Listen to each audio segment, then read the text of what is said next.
أعوذ بالله من الشيطان الرجيم. بسم الله الرحمن الرحيم. الرحمن علم القرآن خلق الإنسان علمه البيان. الشمس والقمر بحسبان والنجم والشجر يسجدان والسماء رفعها ووضع الميزان ألا تطغوا في الميزان وأقيموا الوزن بالقسط ولا تخسروا الميزان والأرض وضعها للأنام فيها فاكهة والنخل ذات الأكمام والحب ذو العصف والريحان فبأي آلاء ربكما تكذبان خلق الإنسان من صلصال كالفخار وخلق الجان من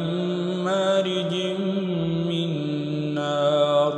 فبأي آلاء ربكما تكذبان رب المشرقين ورب المغربين فبأي آلاء ربكما تكذبان مرج البحرين يلتقيان بينهما برزخ لا يبغيان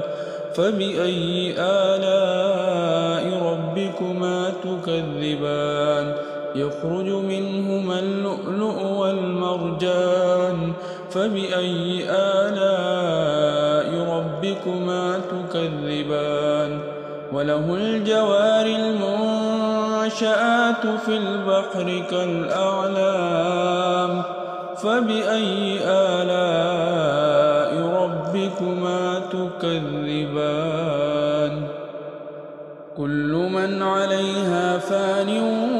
ويبقى وجه ربك ذو الجلال والإكرام فبأي آلاء ربكما تكذبان يسأله من في السماوات والأرض كل يوم هو في شأن فبأي آلاء ربكما تكذبان سنفرغ لكم أيها الثقلان فبأي آلاء ربكما تكذبان يا معشر الجن والإنس إن استطعتم أن تنفذوا من أقطار السماوات والأرض فانفذوا لا تنفذون إلا بسلطان فبأي آلاء ربكما تكذبان يرسل عليكما شواظ من نار ونحاس فلا تنتصران فبأي آلاء ربكما تكذبان فإذا انشقت السماء فكانت وردة كالدهان فبأي آلاء ربكما تكذبان فيومئذ لا يسأل عن ذنبه إنس ولا جان فبأي آلاء ربكما تكذبان يعرف المجرمون بسيماهم فيؤخذ بالنواصي والأقدام فبأي آلاء ربكما تكذبان هذه جهنم التي يكذب بها المجرمون يطوفون بينها وبين حميم آن فبأي آلاء ربكما تكذبان ولمن خاف مقام ربه جنتان فبأي آلاء ربكما تكذبان ذواتا أفنان فبأي آلاء ربكما تكذبان فيهما عينان تجريان فبأي آلاء ربكما تكذبان فيهما من كل فاكهة زوجان فبأي آلاء ربكما تكذبان متكئين على فرش